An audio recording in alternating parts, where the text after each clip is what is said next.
Bienvenido a esta nuestra quinta lección de esta serie que he titulado Vive, experimenta la vida.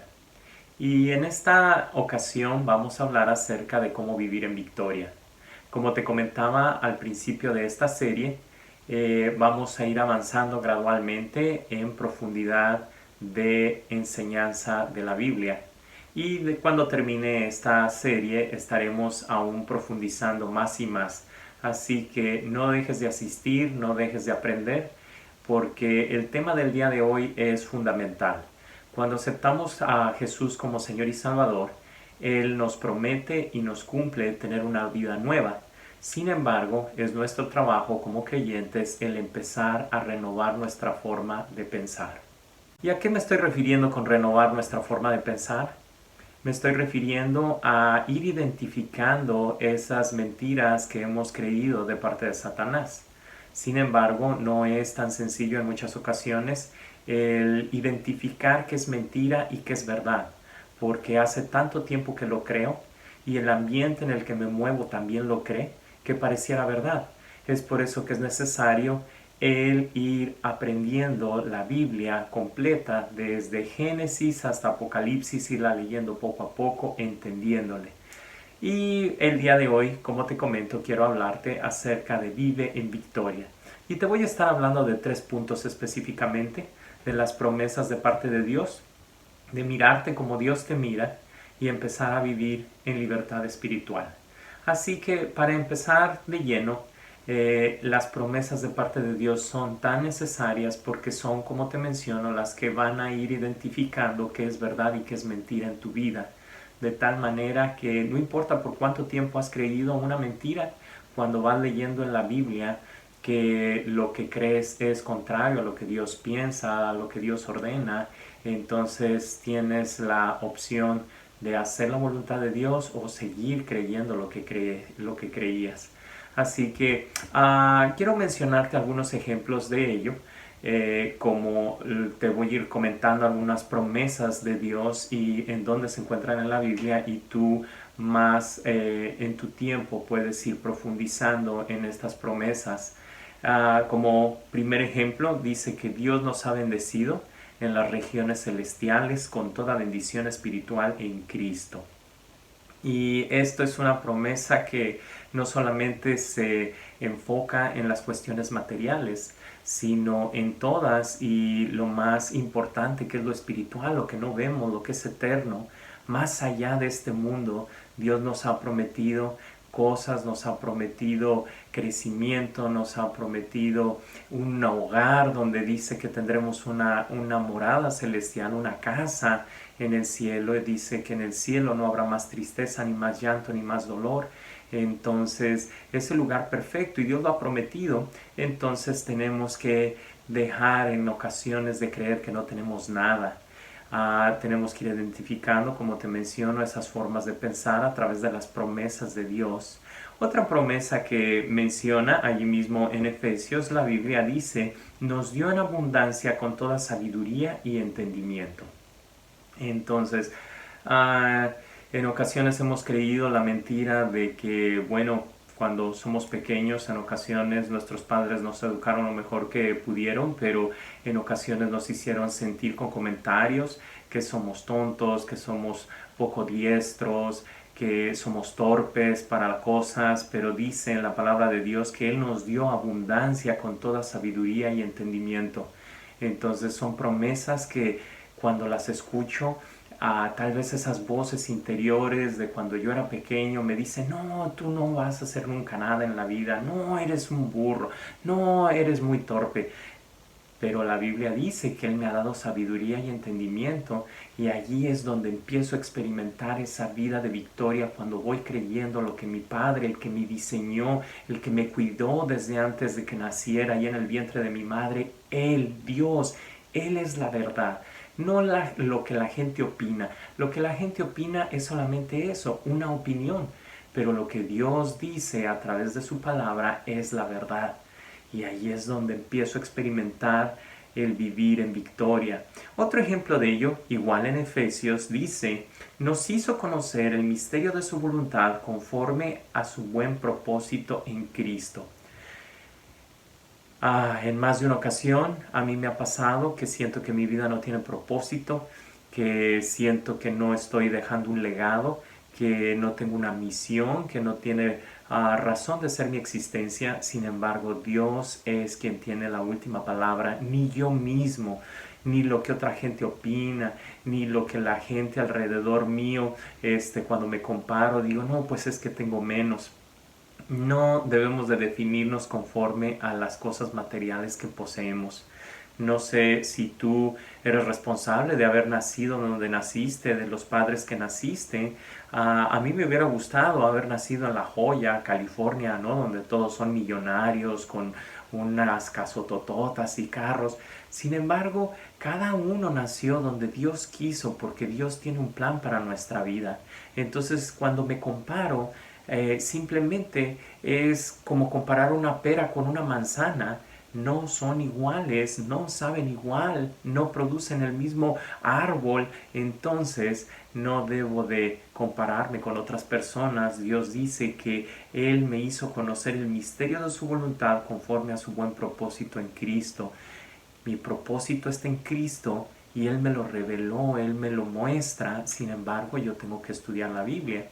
Otra promesa es que dice que fuimos predestinados según el plan de aquel que hace todas las cosas conforme al designio de su voluntad. Esto también se encuentra en Efesios 1:11 y dice que Él nos predestinó. Él no crea personas por accidente. Tal vez fuiste un accidente para tu papá o tu mamá, pero para Dios no. Dice la palabra aquí que Él desde antes que existiéramos, Él ya nos destinó, o sea, nos predestinó. Es algo así como un arquitecto que tiene los planos, en inglés le llaman blueprints, los planos arquitectónicos donde está plasmado lo que todavía no es, pero que el arquitecto desea que sea. Y es ese edificio, ahí se ve todo el diagrama. Algo así para Dios es nuestra vida. Él tiene un plano, Él dice, mira, este es el propósito que tengo para tu vida y no eres un accidente, tienes una misión única dentro de mi familia espiritual, dice Dios, y entonces está en ti y en mí el seguir esos planos que Dios quiere, pero Él nos está diciendo que Él ya nos predestinó según el plan que hace que todas las cosas conforme a su designio y voluntad. Dice, marcados con el sello que es el Espíritu Santo prometido. Esta promesa también está en Efesios 1:13 y entonces te puedes ir dando cuenta que Efesios es un libro que está lleno de promesas, pero en toda la Biblia dicen los estudiosos que hay aproximadamente más de 6,000 promesas en la Biblia. Vale la pena el estudiarlas. Y esto me lleva a nuestro segundo punto que quiero tratar contigo, que es mírate como Dios te mira. ¿Por qué me refiero a esto? Porque, como te menciono, en nuestra cabeza hay a veces voces que tienen muchísimos años ahí diciéndonos que no podemos, que no valemos, que somos personas que peor es lo peor, ¿verdad? Y entonces estas promesas de Dios me van a hacer el entender cómo Dios me ve. ¿Por qué es tan importante esto? Porque si quiero experimentar una vida de victoria, vivir en victoria, debo de entender que las promesas de Dios son como cheques hechos en blanco para ser cobrados por aquella persona que va y los presenta ante el banco. Ah, Hay una parábola, un ejemplo, una historia de un hombre que tenía su familia, pero que vivía en una situación económica muy, muy apretada. Y tenía su casita ahí en el estado de Texas, donde pues es bien conocido el estado de Texas por tener mucho petróleo. Y bueno, quien encuentra el petróleo, pues él es el dueño del terreno es dueño también de lo que está debajo del terreno. Pero este hombre toda su vida trabajó lo más fuerte posible para tener lo suficiente para sacar adelante a su familia y a duras penas lo logró. Sacar adelante a sus hijos a través de la escuela, el colegio y finalmente cuando falleció sus hijos decidieron vender el terreno, vender la casita del papá y cuando lo vendieron una compañía petrolera fue quien lo compró. A los pocas semanas, meses, aquella compañía petrolera empezó a extraer todo el petróleo que había debajo de ese terreno. Aquella compañía se hizo multimillonaria porque lo que aquel padre tanto había batallado, que era dinero, estaba allí, abajo en el subsuelo. ¿Cuál fue la diferencia entre la compañía petrolera y este padre que trabajaba? No era flojo, se esforzaba y buscaba lo mejor para su familia. Es que conocía lo que había debajo del terreno. Esto me habla de que no es suficiente el trabajar y el esforzarme, necesito hacerlo con conocimiento. Y este conocimiento no se encuentra en la escuela, en los libros de matemáticas, de inglés, de historia. Este conocimiento se encuentra en la Biblia. Y es, como te menciono, las promesas de Dios. El empezar a entender cómo Dios me ve. Y te voy a leer algunas de estas promesas para que tú en tu tiempo las leas y sobre todo las memorices y las pongas por obra, las creas. Y en Juan 1:12 dice, mas cuantos lo recibieron a Jesús, a los que creen en su nombre, les dio el derecho de ser hijos de Dios. Entonces, soy hijo de Dios. Y cuando le voy dando vueltas a esa frase en mi mente, si en verdad estoy entendiendo lo que estoy diciendo, eso debe de levantar mi autoestima. Soy hijo, en el caso de las mujeres, soy hija de Dios. No sé si tú te sentirías diferente el que tu papá fuera el expresidente Obama, o el expresidente George Bush, o algún político de esos de talla mundial. Yo creo que eso haría diferente desde la forma en la que caminas, cómo vistes, cómo hablas, porque tu papá es el expresidente. Ah, bueno, mucho más que un presidente es Dios y Él es nuestro Padre. Y cuando entiendo lo que me está diciendo Romanos 1:12, más a cuantos lo recibieron, a los que creen en su nombre, les dio el derecho de ser hijos e hijas de Dios. Empiezo a vivir en victoria.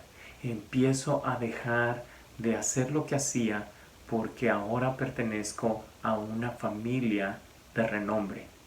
Otra promesa está en Romanos 8:32 y 31. Dice, ¿qué diremos frente a esto? Si Dios está de nuestra parte, ¿quién puede estar en contra nuestra? Él generosamente, junto con Él, nos dio todas las cosas. Esto significa que Dios está a mi lado. Tal vez has tenido en tu vida problemas de miedo, de ansiedad, de preocupación, porque te sientes solo. Te sientes solo tal vez económicamente, que no tienes quien te ayude. Te sientes solo tal vez físicamente porque no hay quien te proteja. Te sientes solo tal vez emocionalmente porque no tienes quien te ame. Bueno, cuando lo medito dice que Dios está de mi parte. Y entonces no importa quién esté en mi contra, quién me haya despreciado, quién me haya rechazado, quién me haya dicho que no. Dice la palabra que Él está conmigo. Promesas tan profundas que cuando voy meditando en ellas, por eso te las dejo de tarea, no solamente las escuches durante estos minutos en los cuales te hablo, sino en tu casa, si es necesario, escríbelas en un papel y pon estas promesas en un lugar donde sean visibles, en el espejo donde todas las mañanas cuando te vas a trabajar te peinas o cuando vas a la escuela, allí ponlas, que te recuerde. Mira esta otra promesa, 2 Corintios 5:17, dice, por lo tanto, si alguno está en Cristo, es una nueva creación. Lo viejo ha pasado, ha llegado ya lo nuevo. Esto significa que soy una persona nueva. No sé tú, pero en mi caso hay cosas vergonzosas de las cuales no quiero acordarme. Y entonces dice Dios, estoy de acuerdo contigo. Dejemos lo viejo, dejemos lo vergonzoso, dejemos tu pasado atrás. El pasado ya pasó y no lo puedo cambiar. Y parece algo obvio, pero hay veces que nos la pasamos, en mi caso me la paso en mi mente pensando el hubiera. Ay, si hubiera hecho esto, ay, si hubiera dicho el otro, ay, si hubiera acá. Pero Dios me dice, el pasado no te define, el pasado no es tu futuro. El pasado es algo de lo cual puedes aprender y esforzarte, y sobre todo dice que una vez que ya lo has entendido, tal vez tu error, tal vez esa decisión que tomaste equivocada o esas palabras equivocadas que dijiste, ya que entendiste y tomado de la mano de Dios, no necesariamente tienes que volver a pasar por eso. Dice que lo viejo quedó atrás. Entonces es una promesa increíble, es así como una bancarrota espiritual. No sé si económicamente alguna vez has tenido que acudir a la bancarrota, pero de lo que se consiste una bancarrota es decirle a aquellas personas a las que les debes, bancos, tarjetas de crédito, a diferentes acreedores, el decirles, ¿saben qué? No tengo con qué pagarle, déjenme empezar de nuevo. Y tienes, obviamente tienes que pasar por un proceso legal, pero en caso de que te lo concedan, la bancarrota financiera significa que no tienes que pagar ya nada, que empiezas de cero nuevamente con tu crédito en cero, no le debes nada a nadie. Aquí espiritualmente Dios te dice lo mismo, no me debes nada, empieza de nuevo. ¡Wow! ¡Qué promesa! Otra promesa que quiero que meditemos en ella está en Romanos 6:18 y dice, habiendo sido liberados del pecado, ahora ustedes son esclavos de la justicia. O sea que soy libre del pecado. Y en esta promesa, en unos momentos voy a profundizar más, pero un esclavo es aquella persona que en la actualidad se supone que ya no existe la esclavitud en la mayoría del mundo, pero en el pasado la esclavitud era aquel acto, ¿verdad?, en el cual tú eras tratado como una propiedad o tristemente como un animal donde no tenías voluntad. Y esa es una de las características de la esclavitud, que tu voluntad, aunque está ahí en tu corazón, no la puedes ejercer. Es otra persona la que decide por ti. Y dice la Biblia que ya has sido libertado. Él vino y pagó, y una vez que te tuvo para que trabajaras para Él, porque Él pagó para que fueras esclavo de Él, te dice Jesucristo, eres libre, eres libre. Ahora aprende a vivir en libertad. Y es de lo que estamos tratando en esta lección, vivir en victoria, el entender cómo Dios nos ve, como personas libres que Dios nos dice para que no vuelvas a caer en esclavitud, camina tomado de mi mano, y eso significa aprende estos principios bíblicos para que no vuelvas a caer en el mismo agujero en el que estabas.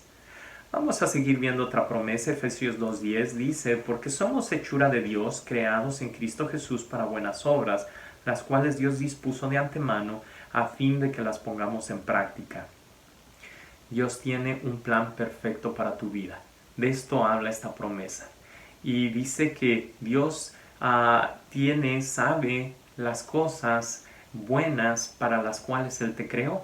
Entonces, la mejor persona a la cual puedes acudir para preguntarle qué debo de hacer con mi vida es Dios.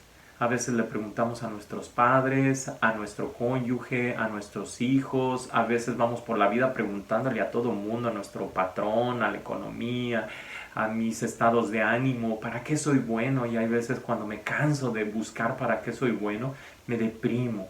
Pero ¿has tratado con Dios? Preguntándole en oración, Señor, revélame para qué soy bueno. Estoy seguro que si tú tienes un corazón sensible, Dios te va a revelar. Y lo puedes entender esto con mayor profundidad en nuestra clase 301 que tenemos en Encuentro de Amor y Amistad.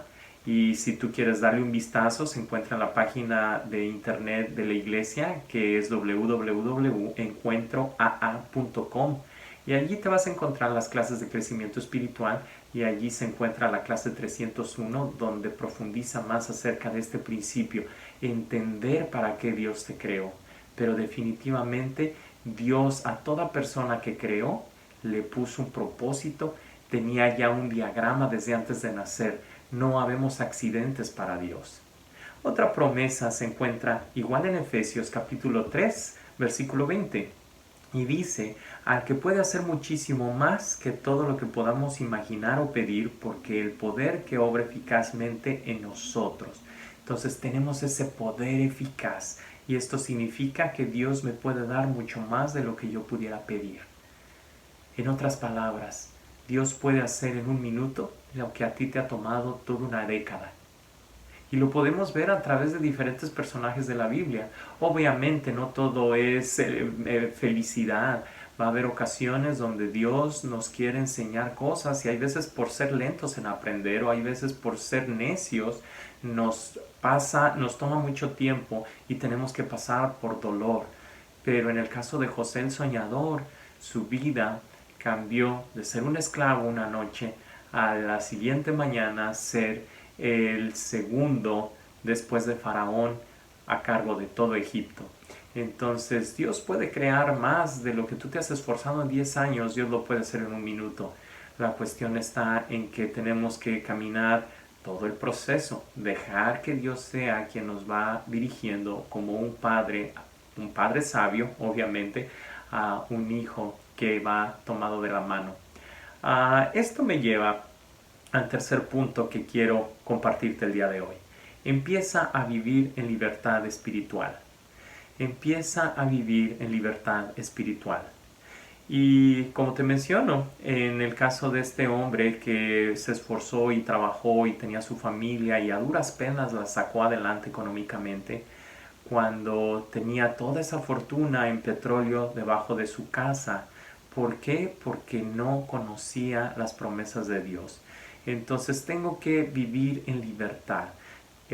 Más allá de conocer, es un proceso de tal vez no sabías que había tantas promesas de Dios y estas solamente son unas cuantas, pero empiezas conociendo, después tienes que memorizarlas, o sea, en tu cabeza y bajarlas a tu corazón para que pasen a ser parte de tu comportamiento, de tus hábitos, de tus acciones. Y ahí es donde muchas personas se atoran. El que sé la Biblia pero no la pongo por obra. Sé que Dios me ha hecho libre pero vivo en depresión. Sé que Dios me ha hecho libre y me dice su hijo, pero sigo con problemas de alcoholismo.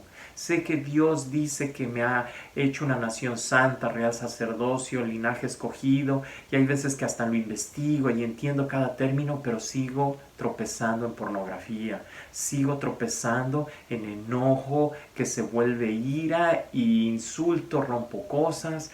Eso no es vivir en libertad. Eso es saber la Biblia pero no hacerla. Y créeme que hay mucha gente que hemos caído en esto y en la época de Jesús es por lo que Jesús trataba tan severamente a los fariseos, porque ellos sabían las promesas de Dios pero no las ponían por obra. Entonces no caigas en esa trampa, vive en victoria. Y el vivir en victoria es conocer, apropiarme de la promesa de Dios, pero después ponerla por obra.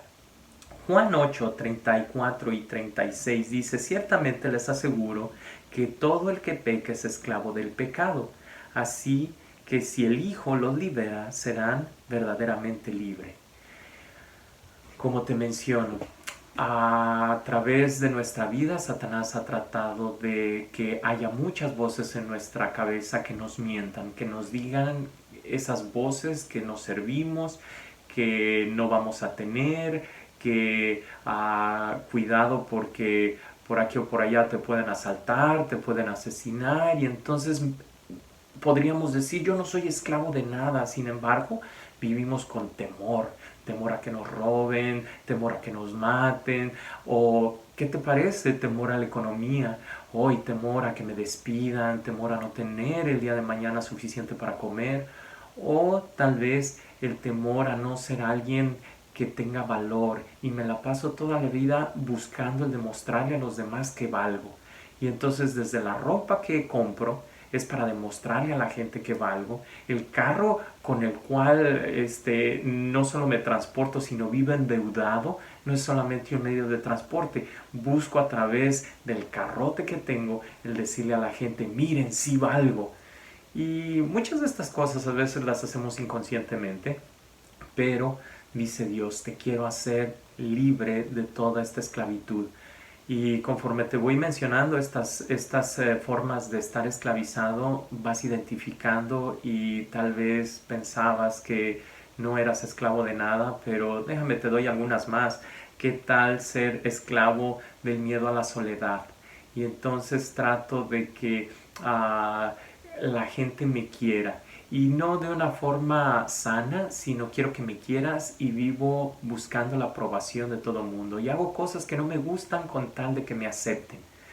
Wow, esto es muy común, pero cuando me voy dando cuenta de que a pesar de que tengo voluntad, no la hago.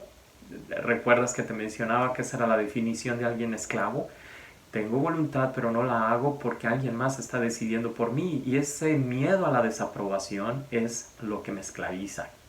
Voy por la vida diciendo que sí cuando sé que es malo y quiero decir que no, pero ¿qué tal si me rechazan y ya no tengo amigos?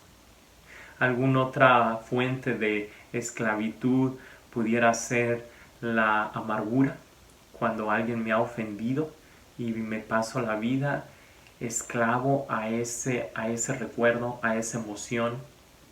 ¿O qué tal el estar esclavo a la culpabilidad? La culpabilidad es cuando yo fui quien hice el mal, cuando yo ofendí, y entonces me la paso la vida autocastigándome, negándome el perdón.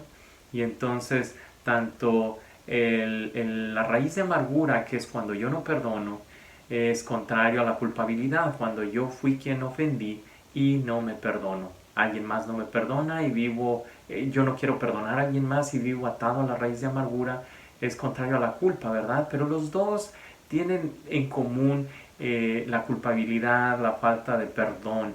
Y en la Biblia viene un ejemplo de cómo ser libre de esta trampa de Satanás, que es una de las más comunes. Y se encuentra en Mateo 18, versículos 21 y 22. Dice, entonces Pedro se acercó a Jesús y le preguntó, Señor, ¿cuántas veces tengo que perdonar a mi hermano que peca contra mí? ¿Hasta 7 veces? Jesús contestó, no te digo hasta 7 veces, sino hasta 70 veces 7. ¡Wow!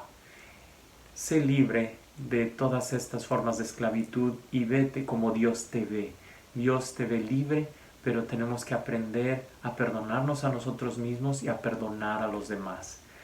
Hay un falso concepto donde pienso que cuando yo no perdono a alguien, esa persona a quien yo no perdono está siendo miserable. Y tal vez sí, lo castigas con el látigo de tu desprecio. Pero antes de castigarlo a él o a ella, te castigas a ti mismo. La falta de perdón es como un veneno, el cual me estoy tomando pensando que estoy envenenando a la otra persona y el primero que está sintiendo el efecto soy yo.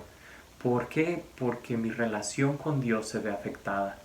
Entonces quiero que en esta ocasión el Espíritu Santo te revele que el perdón es para sanidad de tu alma principalmente, para que tú estés bien con Dios y estés conectado con Dios y que no haya nada que interrumpa esa relación. ¿Por qué? Porque Dios pone de condición, si yo te perdoné, tú tienes que hacer lo mismo. Y entonces, no sé si alguna vez has escuchado o has dicho la oración que se conoce como la oración del Padre Nuestro, donde hay una parte que dice, Padre, perdónanos como nosotros perdonamos a los que nos ofenden. Y es precisamente esto. Le estoy diciendo a Dios, así como yo perdono a quienes me ofenden, yo te pido, Señor, que tú me perdones a mí. Entonces es entender que yo he ofendido mucho. Entonces cuando me cuesta trabajo el perdonar en muchas ocasiones, en la mayoría de ellas es porque yo pienso que soy muy bueno y entonces necesito preguntarle a Dios, Señor, revélame cuántas veces te he ofendido, cuántas veces me has perdonado. Y entonces es cuando me empiezo a ver cuán imperfecto soy, me empiezo a ver cuántas veces he lastimado el corazón de Dios y Dios me dice, no hay problema, te perdono porque sé que te estás esforzando. Y entonces eso no queda más que cuando hay gratitud en mi corazón por haber sido perdonado, es decir, yo perdono a los demás también. Espero en Cristo que entiendas esta verdad y seas libre y te veas como Dios te ve. Para terminar, Romanos 6, 17 y 18 dice, aunque antes eran esclavos del pecado, ya se han sometido de corazón a la enseñanza que les fue transmitida. En efecto, habiendo sido liberados del pecado, ahora son ustedes esclavos de la justicia. El ser esclavo de la justicia es ser esclavo de Cristo y en eso no hay ningún arrepentimiento. Somos esclavos, sí, pero cuando eres esclavo de Cristo es cuando verdaderamente vienes a ser libre, ¿Por qué? Porque quien te mete más en problemas es o Satanás o la sociedad o tu peor enemigo, que eres tú mismo. A Jesucristo no hay nada de que arrepentirnos. Cuando soy esclavo de Cristo, soy libre de mí mismo, porque estoy haciendo la voluntad de Jesús. Y en esa voluntad, tal vez al principio no sea muy feliz, pero conforme voy viendo el fruto, es cuando empiezo a experimentar una vida en victoria. Y eso es con lo que quiero dejarte, ser libre en victoria. Esta es la conclusión de esta lección. Te dejo con las preguntas que están ahí en la pantalla, recordándote 3 consejos. El primero de ellos es que lo que se habla aquí en esta reunión, aquí se queda. No estamos autorizados para platicar nada de lo que aquí se diga. Segundo, dale tiempo a todos para que todos compartan, de tal manera que nadie comente una segunda vez hasta que todos hayan compartido, aunque sea una vez. Y por último, conforme vayas avanzando en estas lecciones, empieza a preguntarte a ti mismo en qué puedo ayudar, en qué puedo aportar mi granito de arena. ¿Puedo ayudar con la botana a la hora de la reunión? ¿O puedo ayudar después de la reunión a limpiar un poco el lugar donde nos hayamos reunido? ¿O puedo ayudar el compartir la lección, el hacerme yo el responsable del grupo? ¿O puedo ayudar en poner mi casa? No solamente te quedes aprendiendo sin poner por obra. Todos estamos en el proceso de saber más, de crecer. Es el aventarnos a la práctica, el decir yo quiero, lo que nos hace aprender más rápido. Te dejo con estas preguntas ahí en la pantalla. Deseo que tengas un excelente tiempo de compartimiento y que Dios te bendiga. Nos vemos la próxima semana.